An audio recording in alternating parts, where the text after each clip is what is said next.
Oi, pessoal, tudo bem?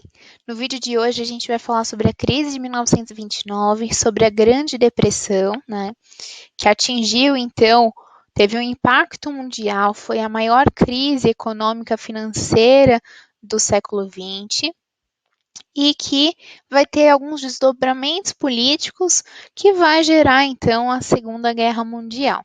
A gente sabe que aconteceu em 24 de outubro de 1929, porém, a origem dessa crise, a gente tem que voltar a 10 anos atrás, né? Então, com o fim da guerra, o que gerou esse fim da guerra? Qual que era o sentimento pós-guerra? O sentimento era muito positivo, era uma onda de otimismo que tomava a população. Era uma era agora que eles entendiam como era de paz, de reconstruções, né? Apesar dos países estarem, né, devastados, não só economicamente, mas socialmente, onde a França e a Alemanha perderam 4% da sua população, não tinha mão de obra, o sentimento, principalmente norte-americano, era um sentimento muito positivo, porque até antes do fim da guerra, a economia norte-americana era muito boa. E agora, quando não tem mais ninguém concorrendo ali com o comércio norte-americano, as bolsas de Nova York simplesmente dão um pulo, se multiplicam em 20 vezes. Então, os Estados Unidos acaba tendo uma supremacia econômica, uma supremacia financeira.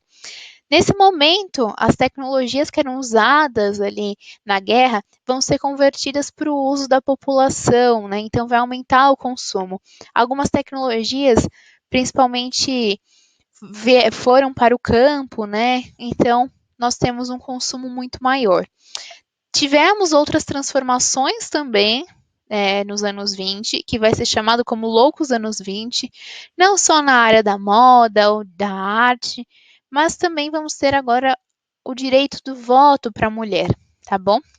Então, os Estados Unidos que não tinha se envolvido territorialmente na guerra, estava muito bem, obrigada, enquanto outros ainda estavam tentando se restabelecer. E isso é uma contradição, né? É uma dualidade. Enquanto os países que estavam envolvidos territorialmente estavam completamente devastados, os Estados Unidos não. E qual que era essa política, o cenário que se tinha dessa política nos Estados Unidos, então? Bem, era uma política isolacionista, porque se o resto do mundo está quebrado financeiramente, os Estados Unidos adota essa medida para tentar perpetuar ali a sua supremacia econômica. E apenas vai ser voltada a produção para o mercado interno, tá bom? Mas para você estar tudo tão bom desse jeito, como começa a crise, né? O que contribuiu? Como que começou a crise? Bem, os fenômenos que contribuem, a gente pode falar, quando os estados ali, os países europeus, começam a se estabilizar, a voltar, isso ameaça a supremacia econômica norte-americana. O choque de produtividade que se tinha, como eu falei da tecnologia agora, vai causar um problema. Por quê? Porque a tecnologia, ela aumenta a produção e diminui o custo. Então, não precisa de tanta mão de obra, vai baratear e vai ter uma produção muito maior, principalmente nos campos. Então, a gente vai ter uma quantidade muito grande de desemprego e uma superprodução. Esse é o choque de produtividade que eles não estavam acostumados ainda. E uma euforia, esse sentimento pós-guerra, de otimismo, de que as coisas só estavam indo de vento em polpa, que só iam melhorar, essa especulação grande que só entende que a bolsa só sobe, que não ia descer, porque se tem essa supremacia econômica, esse sentimento positivo, otimista, né? Então isso acaba fazendo com que haja uma especulação. E qual que é o problema dessa especulação, então? Bem, a especulação, ela vai ser muito justificada pelo American Way of Life, ou seja, o jeito americano de vida, né, de viver. O que é esse jeito americano, então? foi uma propagação do próprio governo que incentivava então um consumo interno. Por quê? A bolsa prometia render. Só subia, então vamos lá investir na bolsa. É uma coisa que está rendendo que nos últimos anos aqui, gente, está indo muito bem. Então, é uma coisa um pouco óbvia falar assim, então eu quero investir porque isso eu tenho certeza que vai dar certo.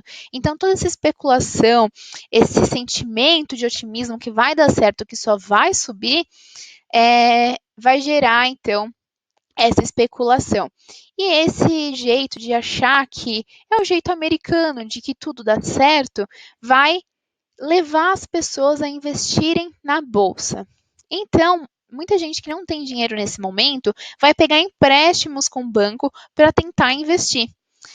E aí o que acontece? Existe uma expansão de créditos a baixo custo, né? Ou seja, mais barato, para exatamente incentivar o consumo interno, ao invés do comércio externo, né? Ao invés do comércio internacional, para continuar então com aquela supremacia econômica que a gente tinha falado. E o que acontece é que tem tanto, mas tanto empréstimo, que a quantidade de dívidas, se a gente somar ali a quantidade de dívidas desses empréstimos, vai ser muito maior do que o dinheiro que circulava nos Estados Unidos. E não precisa nem ser economista para saber que isso vai dar ruim, né, gente? Que se a quantidade de dinheiro que está circulando nos Estados Unidos é menor, ou seja, a quantidade de dinheiro que se tem é menor do que as dívidas, alguma coisa aí está errada nessa balança, né? E aí a gente vai ter um problema nesse momento. Bem, quais são os problemas então, né? O que a crise gerou? Bem, antes de falar propriamente dos efeitos da crise, em agosto de 29, ou seja, meses antes, os bancos, pequenos bancos, haviam decretado falência. E os grandes banqueiros começaram a pressionar então o governo para subir os juros. E é isso que o governo faz, sobe de 5% os juros para 6%. Isso acarreta então um efeito dominó, porque a economia é isso, né? É como se fosse uma cadeia. Quando você atinge um, acaba então afetando o outro também. E assim por diante, é uma cadeia. Então, dia 24 de outubro de 1929, o sistema capitalista rui.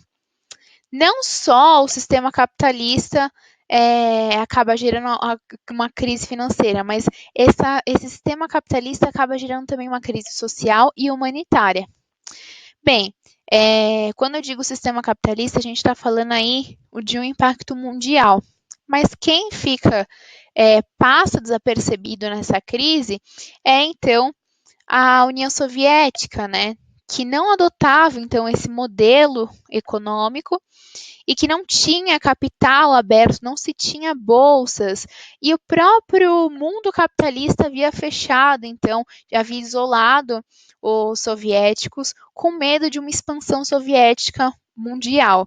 Então, essa crise não afetou a União Soviética. Vamos entender como que se deu essa crise social e humanitária, né? Bem, a crise humanitária ainda foi muito ampliada por causa do Dust Bowl, né? O que é esse Dust Bowl? É uma série de tempestades de areias e secas, aliás, que vai afetar, então, uma parcela aí das pessoas, tá bom? Isso vai ser bem complicado. Gente, um exemplo social que também acaba sendo afetado ali a gente pode usar o exemplo de Bonnie e Clyde, né? Se vocês nunca assistiram um filme, então eu vou deixar indicado aqui um vídeo, deixar o link para vocês, para entenderem como que a questão de Bonnie e Clyde se relaciona com a crise de 29, né? Eles se conhecem em 1929 e assim como a população norte-americana, eles também são assolados pela Grande Depressão. Bem, a população via eles como heróis, verdadeiros heróis, enquanto o governo via de uma outra maneira, né, como bandidos. Enfim, existem vários filmes que falam sobre Bonnie e Clyde. alguns através do olhar ali de uma sociedade que estava passando por esse problema social, humanitário e financeiro. E também tem outro filme falando da história de Bonnie e Clyde, mas que passa o olhar ali do governo, tá bom? É importante ver os dois lados. E aí, o que acontece é que, com essa crise, o PIB dos Estados Unidos cai para quase metade. Mais de 5 mil bancos declararam falência, um quarto da população é desempregada. Isso corresponde a 120 milhões de pessoas, né? Essa população que a gente está falando é a população ativa, claro. Acontecem migrações em busca de melhora, né? Porque naquele momento eles tinham que buscar alguma coisa para melhorar, porque em meio à crise, o que vamos fazer, né? Também vai ter uma crise urbana, deflagração rural, e vão ter as Hoovervilles. O que é Hoovervilles, né? Vão ser cortiços que vão tomar os centros das cidades e vão ter esse nome em homenagem ao presidente da época, que se chamava Herbert Hoover, né? E, enfim, é um apelido um pouco pejorativo para esses cortiços, né? É uma homenagem pejorativa. E qual a opinião, então, dos economistas sobre isso? Deixa eu sair aqui um pouquinho. Bem, a gente tem o John Keynes, que ele é muito importante. Se vocês tiverem interesse em economia, ele vai ser bem importante para estudar, porque ele marca ali uma era na filosofia econômica, né? E ele vai falar que existe um paradoxo de superprodução, e essa crise aconteceu por causa desse paradoxo de superprodução, onde o Estado tinha que ter acompanhado esse processo de produção e o que ele geraria, né? E ele acaba sendo esse marco porque ele quebra com a teoria do Adam Smith, que fala que o mercado se autorregula, e ele fala não, o mercado não se autorregula, a própria prova é a crise de 29, né? E o Estado precisa intervir. Essa é a opinião do John Keynes, né? Depois nós temos o Friedrich Hayek. Ele acredita que a grande culpa, então, da crise é devido à expansão de crédito, né? Acaba agravando mais. Essa expansão de crédito piorou a situação da crise, essa expansão de crédito barata, né? Enquanto o Milton Friedman vai falar que não, que tem sim que injetar dinheiro no capital, mas esse dinheiro tem que ser levado, então, tem que ter o objetivo de socorrer pequenos bancários, né? Pequenos banqueiros, aliás. E, em vez de subir os juros, tem que abaixar, né? Eles foram pelo caminho ao contrário do que o Milton acreditava. Agora estão tendo uma outra opinião, né? Que é o Nikolai Kondratiev, que ele vai mais um pouco para o lado marxista da coisa, né? Da economia. E ele vai falar que essa consciência é esperada dos ciclos capitalistas, que esses ciclos eles são na base do preço e dos juros, mas que primeiro eles acabam indo muito bem, depois estagnam e depois eles retrocedem, né, abrem ali um recesso, e que isso é normal e é esperado de um sistema, de um ciclo capitalista. Agora nós temos um outro aqui que publicou a sua opinião sobre a crise de 29, sua teoria, né, nos anos 2000, que é o Joseph Stiglitz. O que ele diz? Que o sistema demorou demais para conseguir entender, para conseguir se adaptar a essas novas tecnologias que geraram essa superprodutividade. E esse foi o grande problema. Essas são opiniões de especialistas em economia, tá, pessoal? E aí, o que acontece, gente? Como que eles vão tentar sair da crise? Num primeiro momento, eles vão tentar forçar, continuar com esse protecionismo comercial, que vai ser chamado de Smoot-Hawley. Só que o que acontece é que esse protecionismo ele vai, então, não deixar exportar para todos os países. E isso é muito ao contrário do que se precisava, né? E aí, nesse momento de crise, as ideias nacionalistas vão ganhar força no mundo inteiro. Que ideias nacionalistas, Pro? Vão ser ideias econômicas, né, capitalistas, de autarquia. Ou seja, o que é autarquia? É algo que se autossustenta. Então, esse pensamento de autarquia vai fazer parte de uma ideologia nazifascista que vai ganhar muita força após essa crise. E aí a gente vai ver em Portugal, em 1932, o fascismo acontecer, na Áustria, em 1933, também o fascismo, na Espanha, em 1936, e o nazismo na Alemanha, em 1933. Também vamos ver alguns outros países que vão aderir a algumas ideias, mas não vão realmente acontecer um regime nazista fascista, tá bom? Bem, então há uma hiperinflação em diversos países, principalmente aqueles que tinham a base da sua economia na exportação da agricultura, como era o caso da Argentina e do Brasil, que além de ter uma exportação de produtos primários, eles também tinham sua base econômica em empresas internacionais, tá bom? E aí, como que isso vai mudar? O que vai acontecer? A única forma, a única solução que se tem nos Estados Unidos vai ser quando eles mudam então de governo. Vai ser no governo Roosevelt. Deixa eu colocar aqui, melhorou. O que acontece? Eles vão conseguir sair da crise adotando um novo modelo econômico que vai se chamar New Deal, tá? E esse modelo, ele vai injetar capitais na indústria norte-americana, vai fazer intervenções estatais, vai tentar voltar a aquecer a economia. Como? Abra o livro lá na página 85, pessoal. Desculpa, 87. Na página 87, gente, a gente vai ver a linha de atuação do New Deal. O que ele vai fazer, então, pelos empregos, né? Eles vão colocar salários fixos ou pelo menos determinar salários mínimos e diminuir, então, a quantidade de horas trabalhadas semanalmente. E aí eles vão começar a investir em obras públicas para tentar absorver uma mão de obra que era ociosa, para tentar tirar, então, esse desemprego. Se agora a gente diminui o desemprego, o que vai acontecer? Esse trabalhador vai receber salário, logo recebendo salário ele vai poder consumir e aí o dinheiro volta a circular, a economia volta a reaquecer, né? Se a gente for falar então em empresas, eles abaixam os juros, né, para essas empresas e as que estavam falindo então vão acabar se tornando estatais.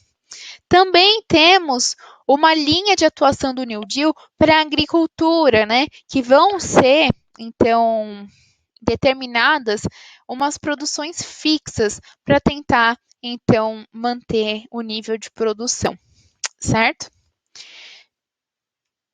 Gente, aconteceram também um pouco mais recente, outra crise em 2008.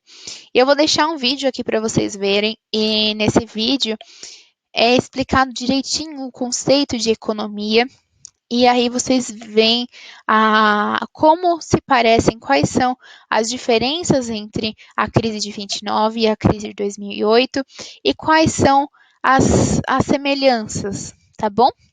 Qualquer dúvida, entre em contato comigo através da Agenda Edu. Estou aqui para responder perguntas. E vamos ver esses vídeos para complementar, então, essa ideia que a gente tem da crise de 29, tá bom? Muito obrigada, pessoal. Tchau, tchau. Primeiro, caíram as Torres Gêmeas. Logo em seguida, despencaram os juros. Depois dos ataques terroristas de setembro de 2001 a Nova York e Washington, o governo americano precisava reativar a economia, tirar o país do desânimo. Estimulou o consumo e multiplicou o crédito com juros baixos.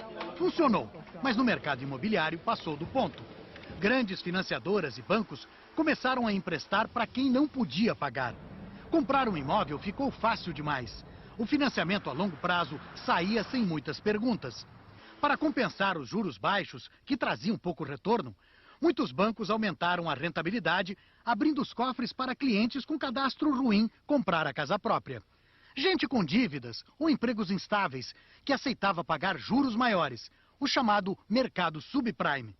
Para diminuir os próprios riscos, os bancos repassaram essas dívidas a outras instituições financeiras, dentro e fora dos Estados Unidos. Mundo afora, diferentes bancos ofereceram aos seus clientes investimentos escorados nas mensalidades daqueles imóveis. O problema é que no ano passado, as prestações começaram a subir, depois que o governo dos Estados Unidos decidiu aumentar os juros para segurar a inflação. Os clientes mais fracos, a turma do subprime, foram os primeiros a deixar de pagar. E começou um perigoso efeito dominó. Quem emprestou para o mal pagador não recebeu e também não pagou os investidores. E os títulos negociados foram despencando sem garantia. Não havia dinheiro para mais ninguém e grandes instituições começaram a pedir água. O governo americano ficou na difícil situação de escolher quem será socorrido e quem vai afundar. O mundo todo vive sob o impacto do naufrágio do quarto maior banco de investimentos americano. E olhe que ao longo dos seus mais de 150 anos de história, o poderoso banco Lehman Brothers nunca emprestou $1 sequer para alguém comprar casa própria. Mas essa instituição secular e respeitada, que até o ano passado ainda deu lucros, foi contaminada justamente por aqueles empréstimos imobiliários arriscados do começo dessa história.